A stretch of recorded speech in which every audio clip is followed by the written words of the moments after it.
Planning a trip to Portugal? Whether you're exploring Lisbon, surfing in Ediceto, or road tripping through the Alentejo, staying connected is essential. I use Airalo every time I travel, even on some surfboat trips adventures to the Maldives. So when we connected to collaborate, I was really genuinely happy. Airalo's eSIMs give you instant data the moment you land in a foreign country. No queues, no physical SIM cards, just seamless, reliable coverage. Travel smarter, stay connected, download Airalo before your next adventure. Follow this link in the show notes to get connected today. East and West from Podcast Portugal. I would like to extend a really warm welcome to Francisco DeVito, as in Danny DeVito.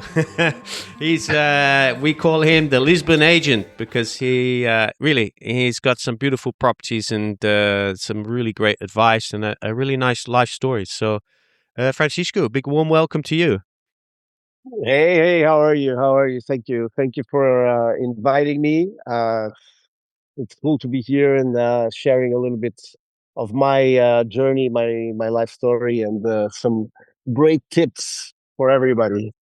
Yeah, great. So let's start off with your name, DeVito. It's not really it's more of an Italian name, not Portuguese, right? Yes, it's an Italian name. It's an Italian name. So my father went to Italy in 1975 when it was the revolution in Portugal.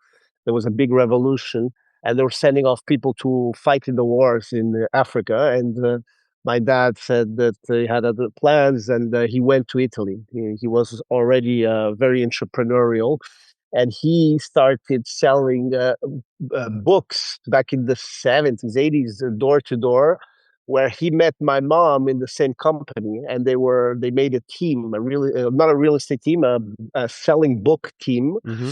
My mom was Italian, very beautiful, and they fell in love and had two kids in Italy, me and my brother, and they were in sales. So when they eventually, after 5 years, I was 5 years old, we moved to Portugal, and it's funny, it kind of my journey started a little bit there because my father started to see a gap opportunity because there was no real estate agencies in the country at the time, and he would have people ask him for houses, and he would ask owners if they were interested in selling, and this started to work.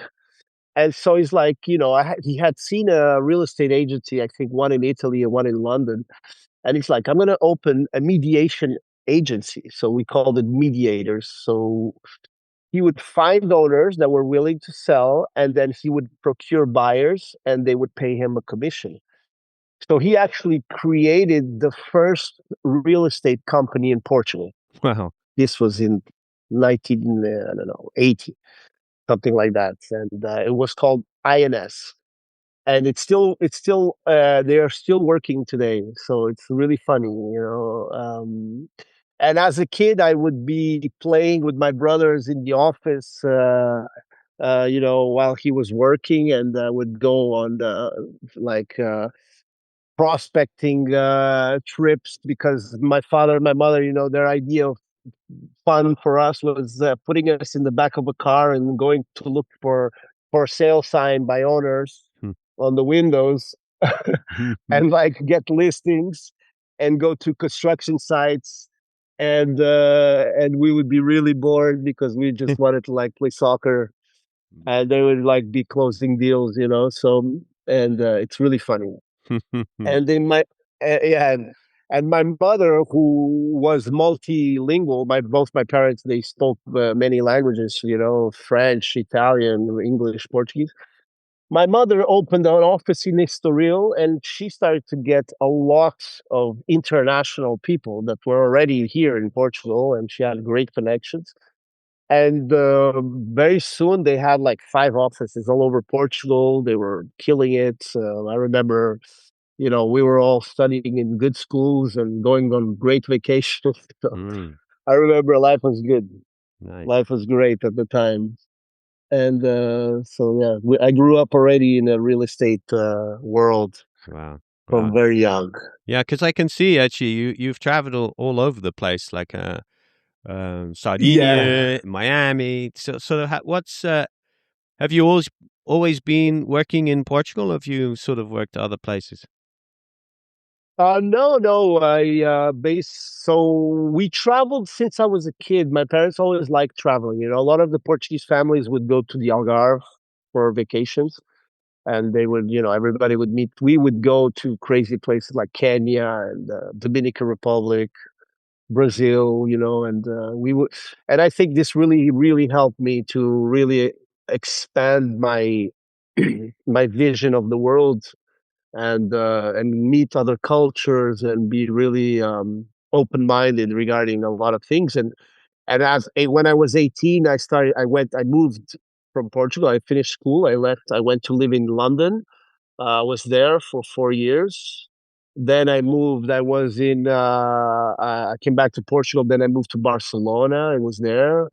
Then I had an experience in LA, like a work summer, and that's where I kind of loved the whole dynamics in the US because it was like, like you can get money like on the first day of your work. Like you can get a job and get paid right away. In the first, you do 1 day work and you get paid.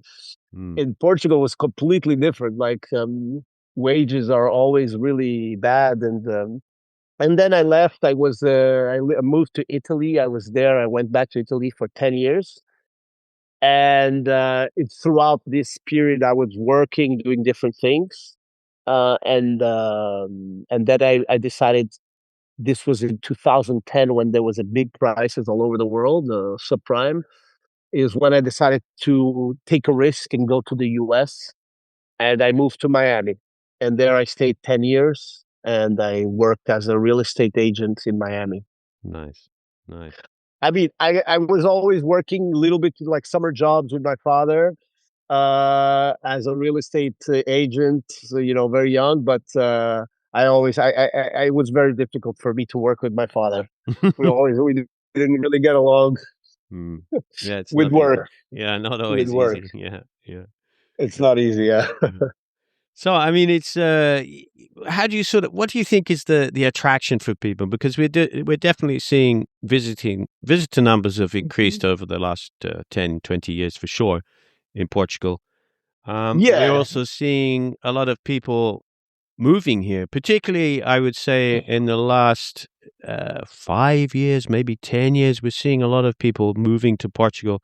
I mean, I think it's possibly some things to do with the incentives of the visa schemes, uh, Yeah. also maybe world and political and economic events outside of Portugal that have been attractive to people to make the move. But I think that there must be more than a decision than that. There must be, I think, like you would agree with me, you will see when a Yeah. potential buyer walks into a property, there is an Mm. emotional response. So there must be, when people decide to move to Portugal, they must base it primarily on an emotional response. And all the other things probably add to that. Do you think that's Yeah. something that we see? And I think I can tell you. For me, what I think is the number one reason, and I think out of all, even more than the weather and all that. Because of course the weather we all know, great quality of life, but I think the safety. mm, Because as a kid growing up, teenager, and Portugal is a place that was always beautiful. I mean, it was always a great place. Us Portuguese people, we always love our country. Even when I would live outside, in England, I'd spend time in England, and I would tell you couldn't wait to get back to Portugal. mm, It was always great food and fun, and Portuguese people love their country. They're really, and I've been to other countries where some people don't really like their country, and they really want to. We know we Portuguese people, we love our country, and with all their issues and problems. And what I feel is that I remember growing up, people didn't even know where Portugal was. Like mm, I remember people would like think Portugal was part of Spain, yeah, yeah. or I remember people were like, I was sad from Lisbon, and they're, oh, where's that, in Brazil?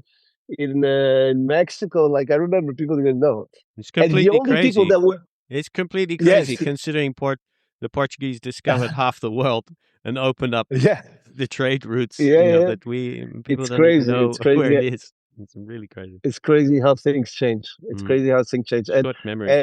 and I remember the people that would actually move, like go past Spain and come to Portugal, they would be like, "No, this place has nothing to do with Spain. Like it's completely different vibe, different country. People are so much more, not genuine, but like they're different than the Spanish. We're different Spanish, and Portuguese take a while to get conquered, to get their trust, but then they will give you everything. They want to show you Mm. everything and show you the best places and make you have a great time. And the hospitality, they'll try to find a way to talk in your own language to make you have a good experience. And that's just a trait of Portuguese, and I think people that when they come to Portugal, even as a foreigner, they feel at home. Yeah. They feel like they're in their own country, Yeah. and they don't. You can't feel that in Spain or in Italy. I've lived in those countries, in any other country. Like you feel like you're living there, but you're an outsider. And in Portugal, no, you feel like you're a local, Yeah. and that's a great feeling. It's an interesting. I No- agree with you, and I try to sort of pinpoint what it is, the feeling that I have, and I had when I moved here, and I think from what I feel, it for me the Portuguese psyche, the Portuguese culture, the Portuguese people seem to be very cultured. They seem to be yeah, very not loud and in your face and yeah, aggressive, or just a nice tempered in a tempered mood, I would call it, or not overly like overtly friendly, or but also not hostile. It's a nice balance. And then when you reach your hand out and you shake the hand and you meet, then there's like a blooming of a friendship there, and like a natural flow. yeah. I don't think it feels forced. It feels welcoming, but you have to make the effort as an outsider. I believe you have to Yeah, appreciate the culture, I think we be we we interested. protect we protect our land, we protect our culture. We like people to respect it, and when we see that people are in that vibe, we give them everything. We'll open the doors of heaven. Like Mm, we're willing to, like, because we really like to have people. We really love to show and make people feel welcome. yeah, And I think that the people that have been coming so far to Portugal have had that mindset, that are, respectful, I guess. I don't think we've had anybody who majority. is not Yeah. integrated, that's not trying to integrate. I don't know, like some other countries I've seen. Well, Hopefully it stays like that, because with gentrification and yeah. things like that, We sometimes. often have this debate on the podcast. Yeah, The rest of Europe is sort of struggling, and I think a lot of the social media platforms are sort of capitalizing on this whole sort of more towards the right, yeah, anti-Muslim or yeah, anti-immigration, or all these kind of stories that we have.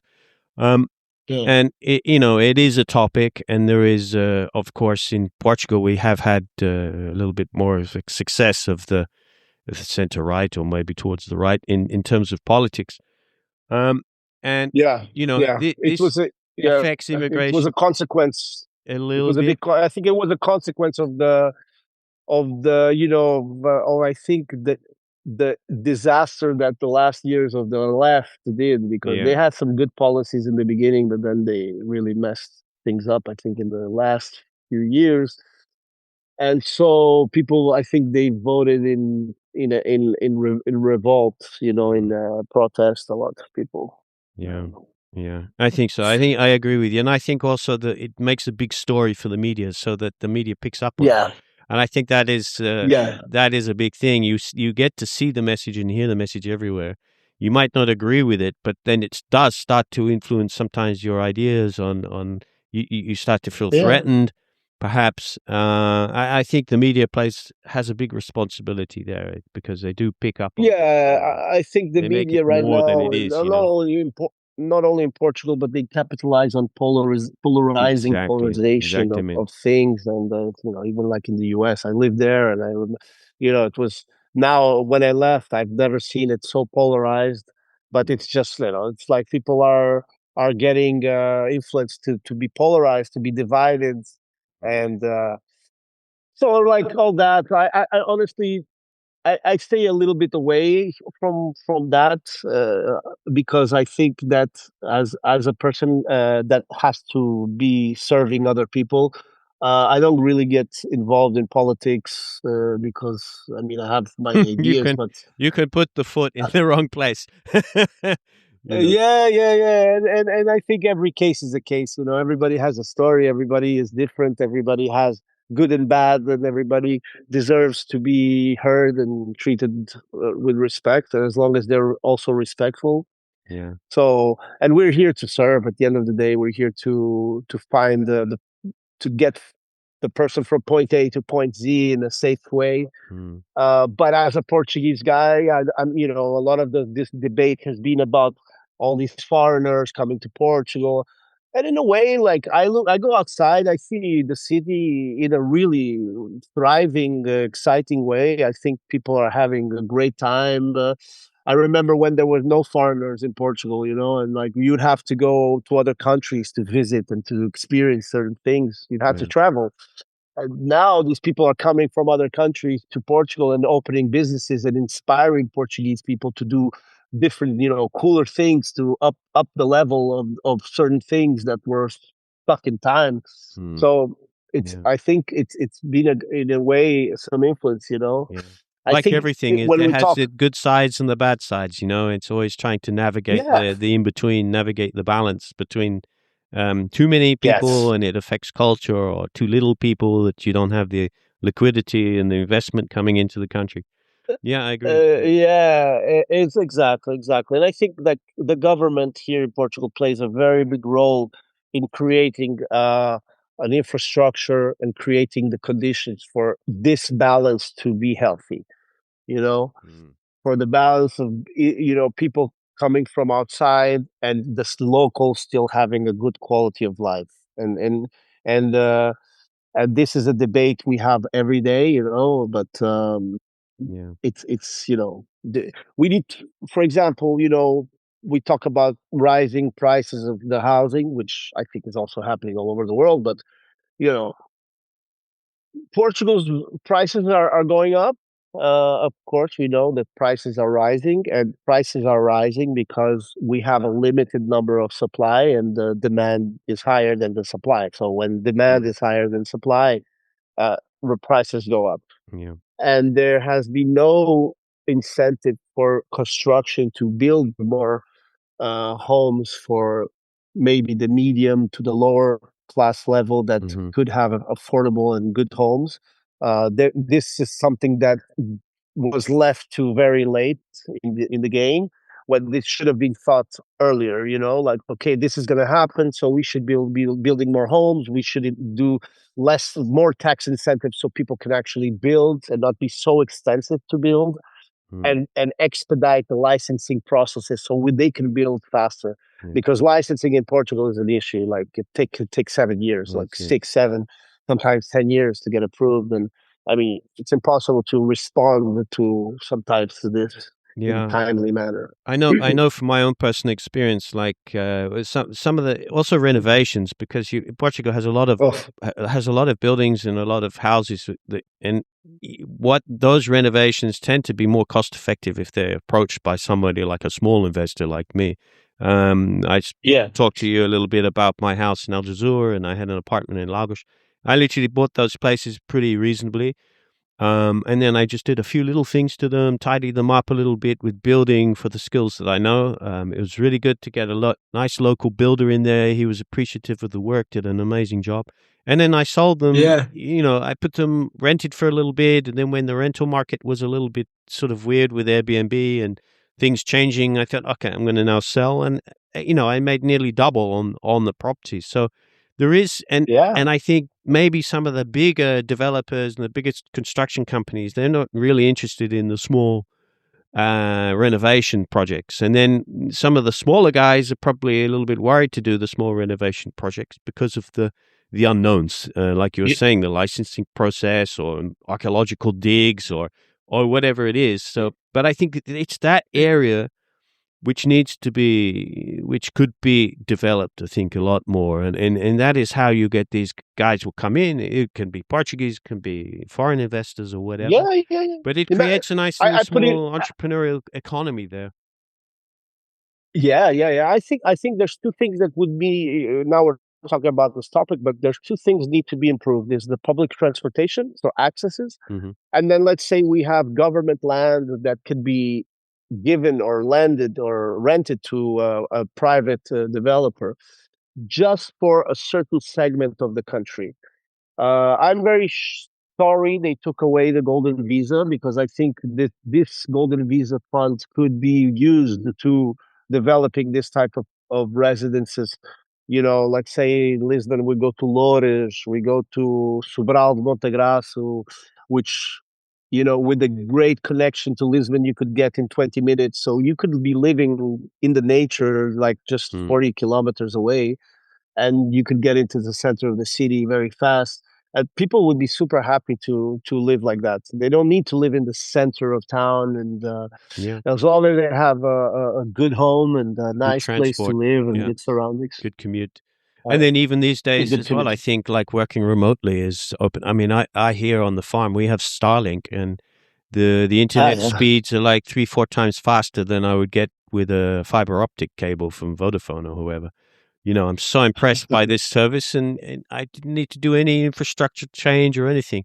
I just literally climbed on the Yeah, roof and stuck it on a pole, ran the cable in the house, that's and boom, 5 seconds later, I've got like serious internet. that, that's That amazing. That's it amazing, and opens up that everywhere. that and that part of Portugal is beautiful. I love it. I love Alentejo. Well, I love Alentejo. Well, this is a little bit of my theory, and I think we're talking about people in general, sort of saying, price. Even some foreigners coming in now, they don't necessarily, they're maybe younger or digital nomads or whatever, and I see them sort of saying, "Oh, has anybody got a room to rent in Lisbon for €700 a month?" And I'm like, "Wow, they want to rent a place, you know."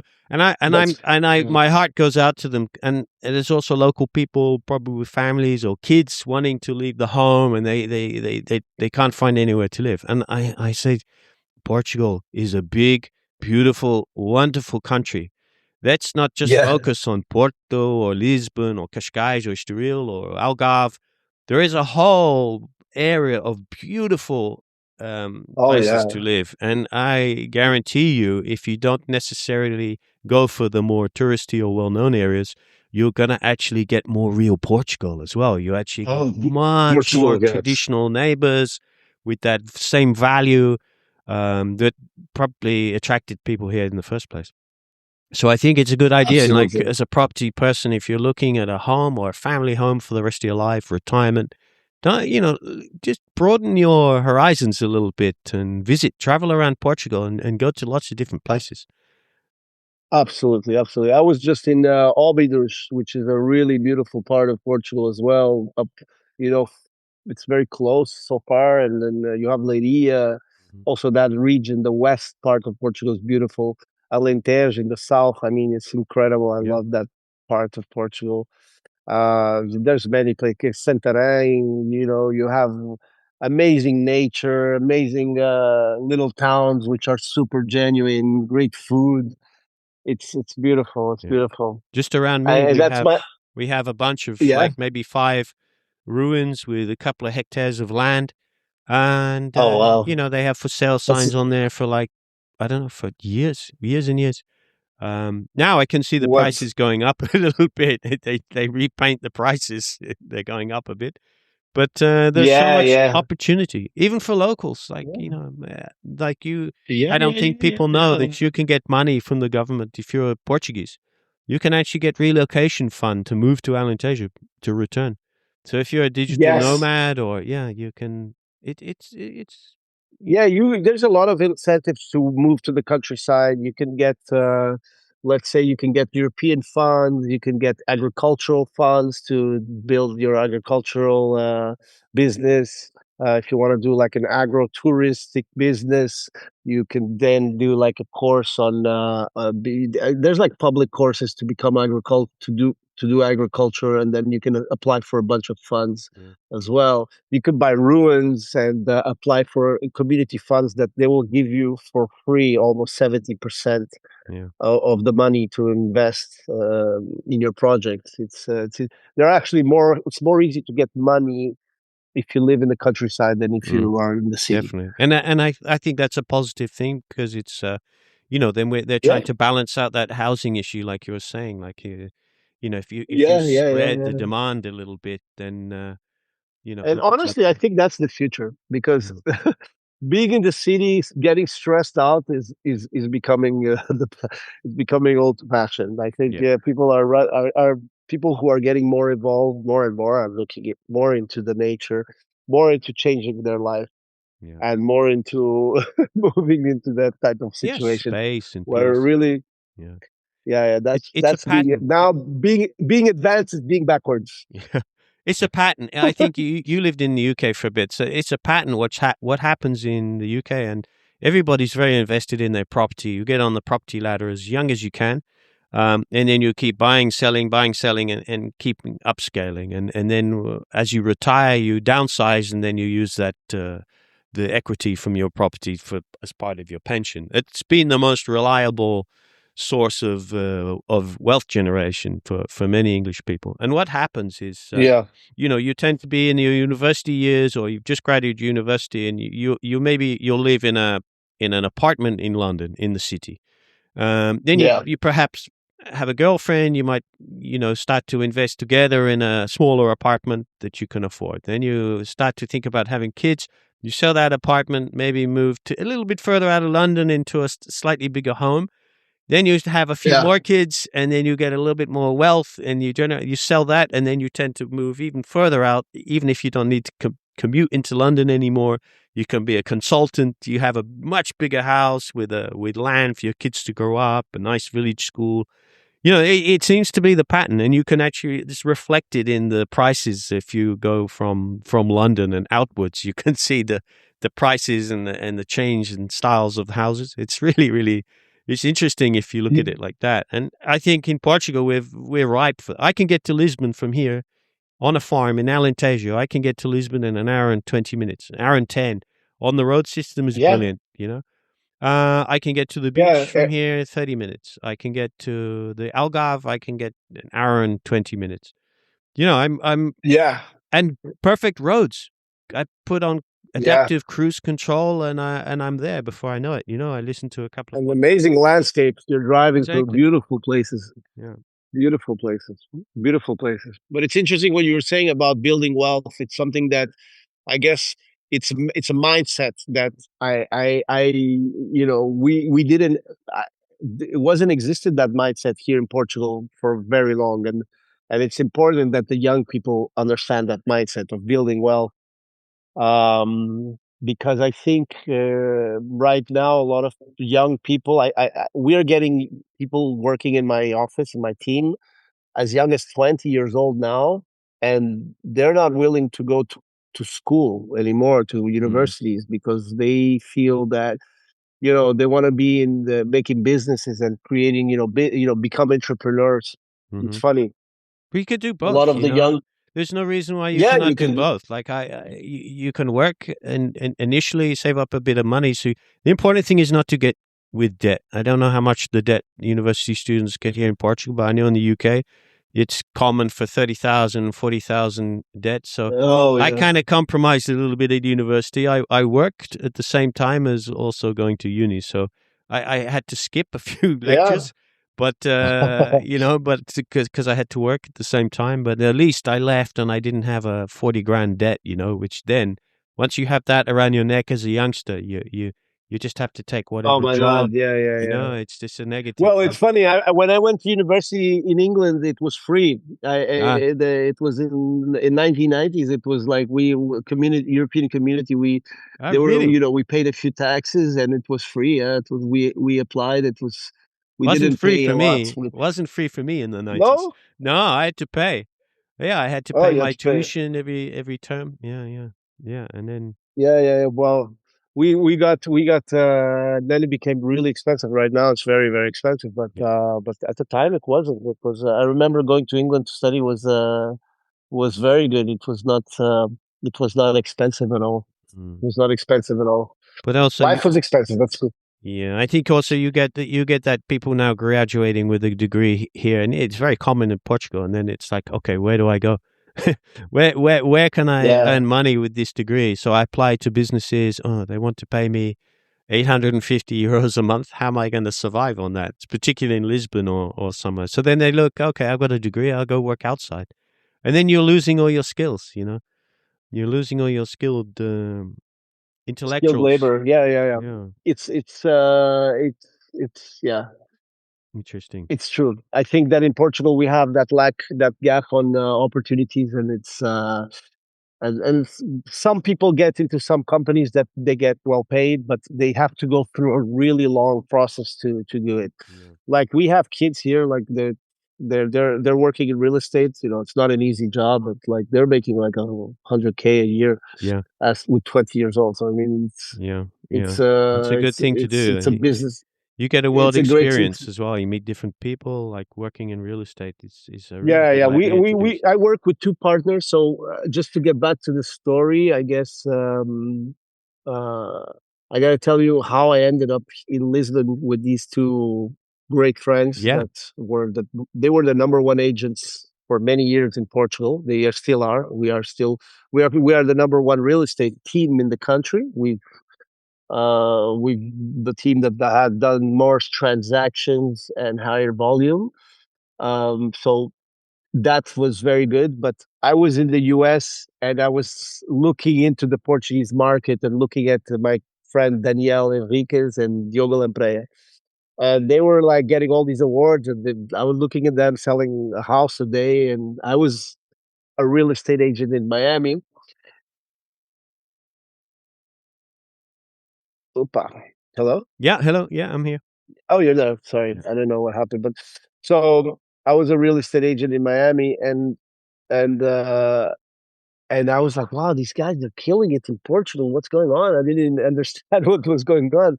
And I was selling some homes in the as an agent there. yeah. And and one day they came to Miami, these two friends of mine, and they were and we I remember we went for lunch, and I was like, hey, one day we're gonna end up working together. Wouldn't that be really cool? And they were like, oh yeah, yeah, yeah, that's really great. And then they left, right? If you're looking to level up your surfing, JWC has got a couple of ways to get you moving forward. I'm running in-person surf coaching sessions here in Portugal with flexible dates. So if you're traveling through or planning a trip, we can lock in a few sessions and work on exactly what your surfing needs. And thanks to our collaboration with SurfRec, the AI robotic filming system now operating in Ribeira de Ilhas and Carcavelos, you can get footage of your sessions. Just send me 5 clips and I break down every detail for you. But even if you're not in Portugal, no problem. You can send me up to 5 waves from anywhere in the world. Surf trip to Indo, comp heats, or your local surf break. Even wave pools. If you got the footage, I'm happy to analyze it. If you want to dive deeper into SurfRec, check out our Podcast Portugal episode 50 with Zé Ferreira to book surf coaching sessions, to find out more about our immersive surf training camp schedule, online video analysis program, and special JWC rates for using SurfRec. Head to justinwestcoaching.com. Direct links in the show notes. Yes. So I was following Danielle and Diogo's journey in the real estate. We had met 5 years before, and I started becoming a real estate agent in Miami, and they were real estate agents in Portugal, and it was. And as I started to see their journey, because I was on their Facebook and everything, they were like selling homes like I don't know. It felt like they were selling one home a day, and it was crazy, crazy, crazy. And I was doing real estate in Miami, which was for me an amazing experience because I had gone to the U.S. kind of looking for opportunity, and I ended up living for 10 years, and working with these really cool guys who mentored me and led me. And I got used to working there with buyers and international community because Miami has a very similar dynamic to Portugal in the sense that we have great weather, we have a good lifestyle, nice homes, and people buy a lot for secondary homes, vacation homes, investments, and stuff like that. So, and I felt that experience helped me a lot here. So I there was a period in time, like after 10 years of living in Miami, where I was like, you know what, like I miss Portugal, I really miss Portugal. And I don't know how I'm going to get back to Portugal because I had been creating a business for 10 years. I had all my clients, my relationships, I had a house, two dogs, a car, everything. And what happened was that I decided I'm going to do this. I'm going to rent a little place in Portugal, and I'm going to spend 8 months in Miami working, and then I'm going to spend 4 months in Portugal in the summer Ah, great because the idea. summers in Miami are too hot. Yeah, nice. And I rented this beautiful cottage in Colares in Sintra, an amazing place with a beautiful view of the ocean. I mean, a magical place. And this was in November 2019. The contract would start to this house in January 2020, and I came in February to kind of decorate this house, and I had a friend that was going to take the house on until the summer when I was going to come back. So I came, I decorated the house. I was ready to give her to hand my friend the keys. Eleanor, I remember, she was a writer, and the pandemic hit. And when the pandemic hit, I was like, I'm not going back to Miami to be in a lockdown in the US, that's for sure. I'm going to stay in this beautiful farm and I'm going to do this lockdown here because I'm going to be closer to my family. My parents are getting old. And so I spent a year of lockdown in this this amazing farm where I had like beautiful views and like organic food bringing brought to my doorstep. And so it was really like I was locked out of the world and in a natural place, right? And this was my experience. And I would go trekking for 2 and 3 hours, and while the world was in standby and all this disaster was happening. And as I was walking, I was hearing a voice telling me, "What are you doing in Miami? What are you doing in Miami?" And then like telling me like, and I felt like this is I gotta come back. I gotta come back. And that's when I decided. And oh no, and then I met my girlfriend, who is my wife now, and in the middle of the lockdown. And after Wow. that, we were like, okay, I'm not going back to the States. I'm not going to go back to the States. And the mission was to bring my dogs. Hmm. So this was the mission to bring my dogs back to Portugal in the middle of the lockdown. We were like making calls, trying to find airlines. And I was running through my whole money because there was no work. I was paying a house in Miami. I was paying a house in Portugal. And suddenly I found a solution for my dogs and I managed to bring my dogs back to Portugal. And that was it. Uh, I just brought my dogs. All the rest of my life from Miami stayed in Miami, and I started a brand new life in Portugal, which was pretty crazy because I left everything back home. Wow. I left everything. I told my owner, like, take the house, take the car, take the clothes, take everything. And Great. it That's was nice. crazy. Like my girlfriend always says, "Oh, it's like your old part died, your old you died, and this was a brand new you." And I was like, "Yeah, this is a brand new me." Wow. And so I tried to go work with my father for like a few months. Realized like I was like, "Oh my God, what did I do? I should have never left Miami." And then I called Danielle and Diogo, who I followed. They were like one of my big references. And I'm like, guys, do you have a corner anywhere, something I could do? Can I just join you guys and do something? I don't care. I'll do anything. And they're like, Of course, my friend.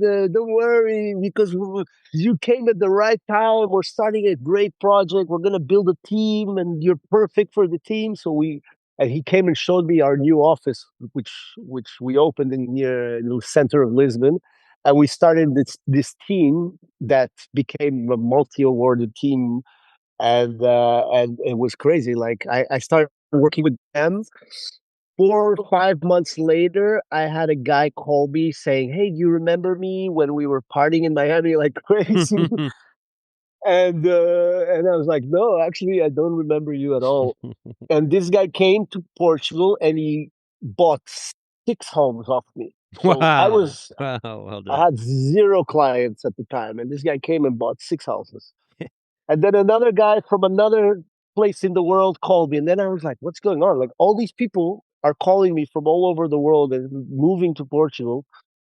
And, and in the second year I was here, I made more money in Lisbon than I had ever made in the US. Crazy. It was crazy. And, got to learn a lot with these two guys. So we are very, very close. And we have a really good dynamic here. And what I love about working here with them is also that we have a policy that are we like to do the things ultra professionally and ultra correct. So meaning that we don't cut corners, we don't do anything dishonest, we don't do anything because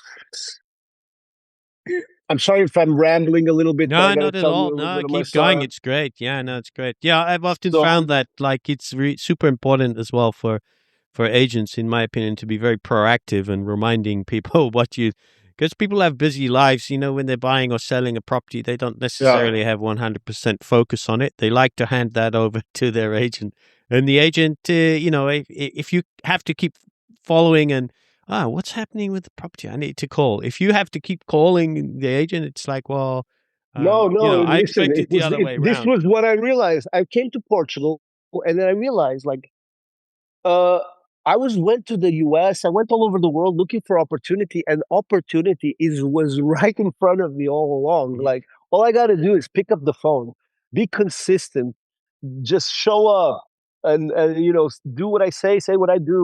Yeah. Like work hard, do everything, and this was a bit of the mindset I got in the US. Like I would work through holidays, through vacations, sometimes weekends. Everything. And I was like, if I just do this, I already have a competitive advantage over the rest of the Hmm. of the of the Yep. market Just here answering the phone is because a big, just it's a answering big the phone role. was like a wow here. So and so things started going really well, and that was also the moment I started to create. I wanted to. I had this style of houses and clients and community that I was creating around my business. So I decided to create this Lisbon Agent, Hmm.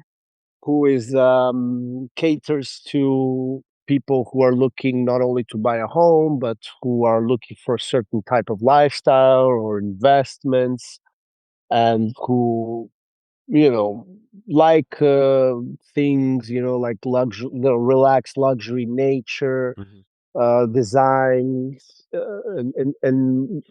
and curated projects, not just anything. It was almost like I'm looking for my clients through my eyes, Yeah.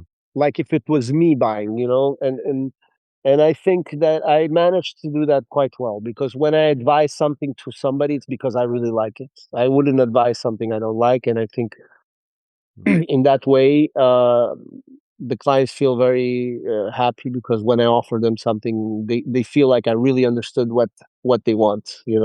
Actually, we could play a little scenario. For example, if I was a client coming to you from, say, like South Africa or America, I don't know a lot Yeah. about Portugal. I've heard that Lisbon is a nice city. I've heard Yeah. Portugal is also a beautiful city, but maybe the weather is a little bit different than Lisbon. I've also heard there's a lot of people going to buying nice places in the Algarve, and it has great weather. What Yeah. would you? I'm coming to you, and that's all I know. That's my knowledge of Portugal. What would you sort of do for me and recommend to me, and what would be the Well, how would you I, treat me as a potential client? well, it's there's different, there's a few factors. Like it would depend, like if you're single, if you're young, if I've you're got a more, family. Yes, I'm married if you have with a kids, small child. or if you're retired. Yeah. Yeah, no, so for in reality and also the scenario, I have a wife and a Portuguese wife and a 5-year-old son. And a And 5-year-old son. Okay. I coach surfing every now and again, and we like to go to the beach. My son is crazy about fishing. I don't mind driving. We like space. We like light. We Yeah. like to eat well and grow our own food, actually, but maybe that's becoming a bit specific. But we're a little bit worried about if we move into the interior that the opportunities for our son.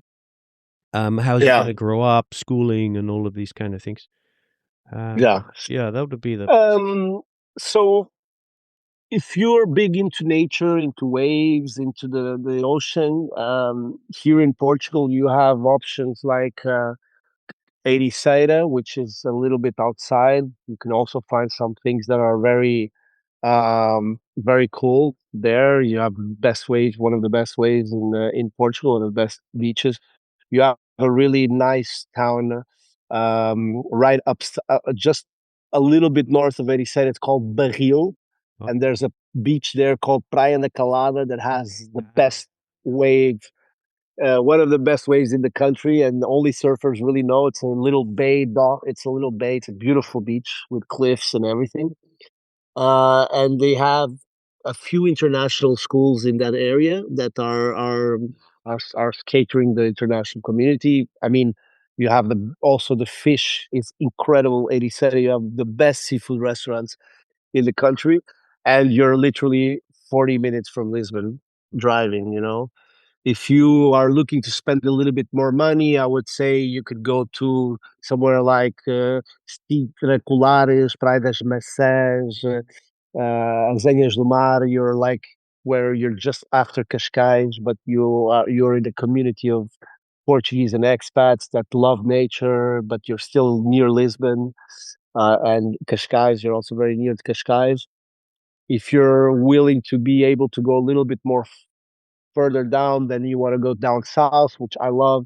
Very Arabic. I love it. Mm. It's very, and you can go down to Porto Covo, stay in Porto Covo, maybe go a little bit more north to Santiago de Cacém, which I know they're building an international school in that area. It's an area that is upcoming big time in terms of real estate. And I think it's an area that's very beautiful as well. So I think that every I think in general every client has different nuances, different specifications. Mm. That's that's I think the most important part. One of the most important parts of the job is to really run through the client and understand him. Understand the things that he says, the things he doesn't say, the things that you feel, because you need to feel the client. You need to feel what he really wants, because I think sometimes clients, they test you in the beginning. They want to see, if you really are trustworthy.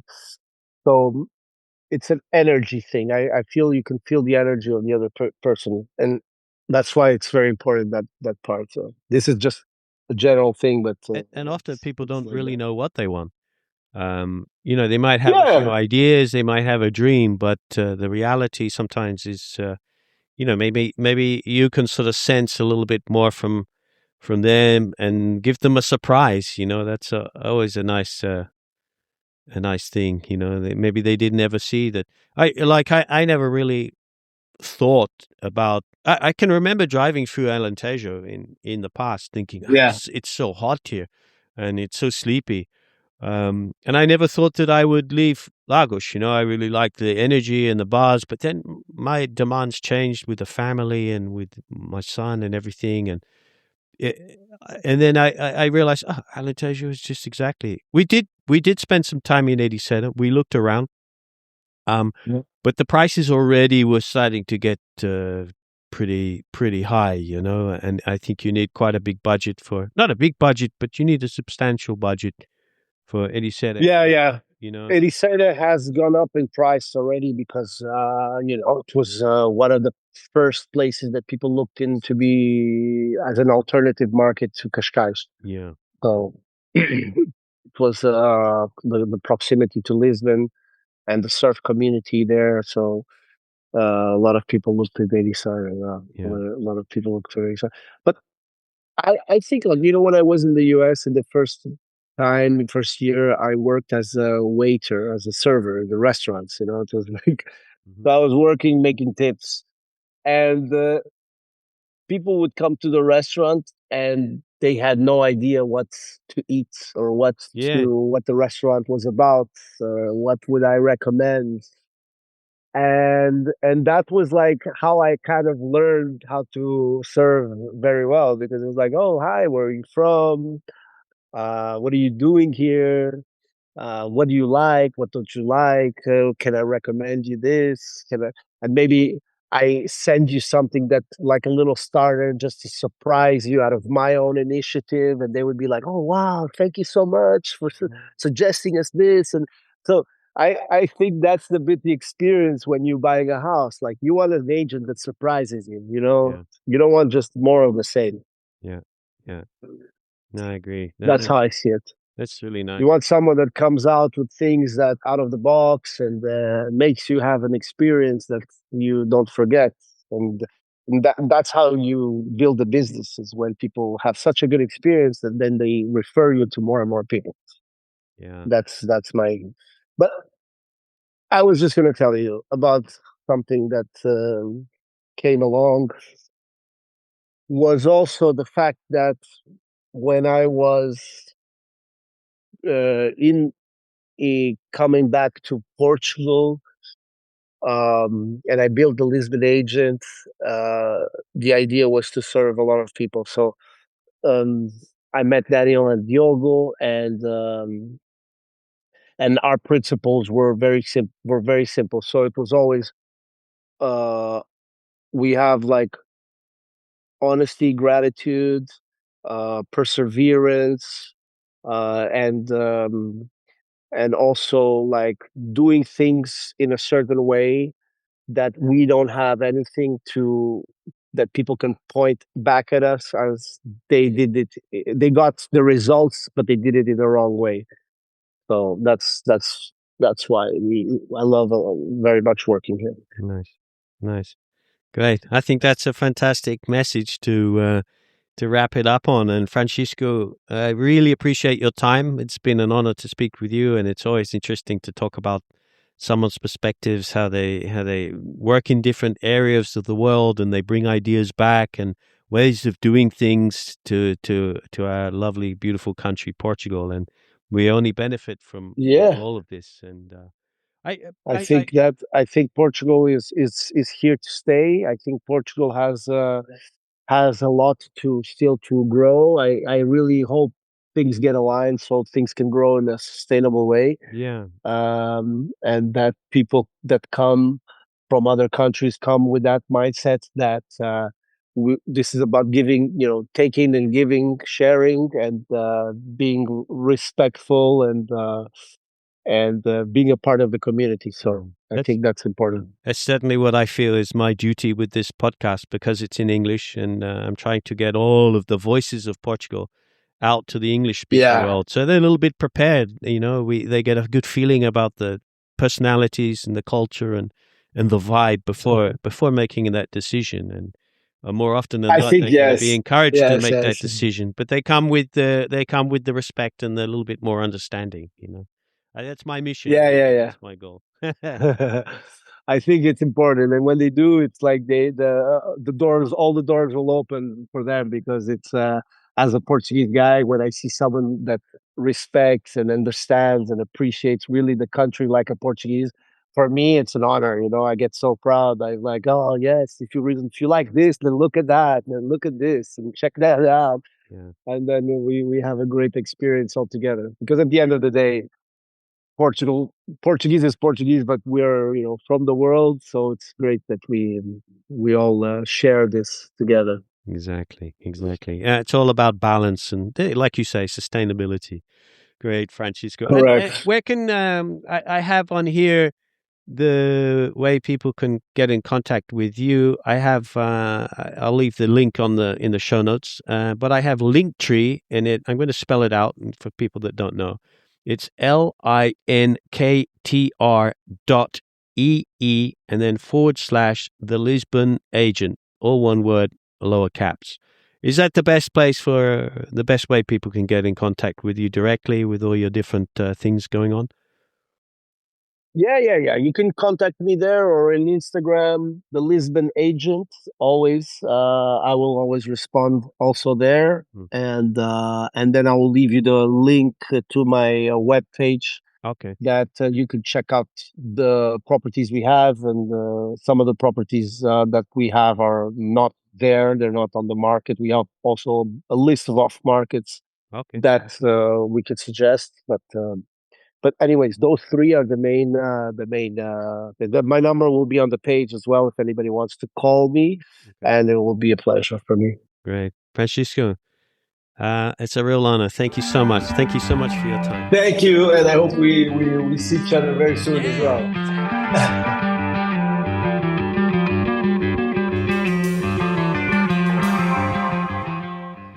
Did you know that Portuguese bank accounts can sometimes be frozen by the authorities? As someone who's traveled extensively and now runs a business here in Portugal, I value freedom, seamless usability, and bulletproof security. That's why I can't say enough good things about Revolut. With a Revolut account as your backup, you'll still be able to pay bills, receive payments, and keep everything running smoothly, even if you're not in the country. Revolut gives you multi-currency accounts, lets you spend in over 150 currencies at interbank rates, and provides advanced security features like instant card freeze, disposable virtual cards, and safe online shopping. And an app that's as intuitive as it gets. To help support Podcast Portugal, and if you're thinking about setting up a bank account as a backup, click the link in the show notes to sign up for a new Revolut account. It's a win-win situation. You get all the benefits of Revolut, and every time someone signs up, Revolut rewards Podcast Portugal with €40. Revolut, freedom in your pocket. Sign up today and show your support for Podcast Portugal.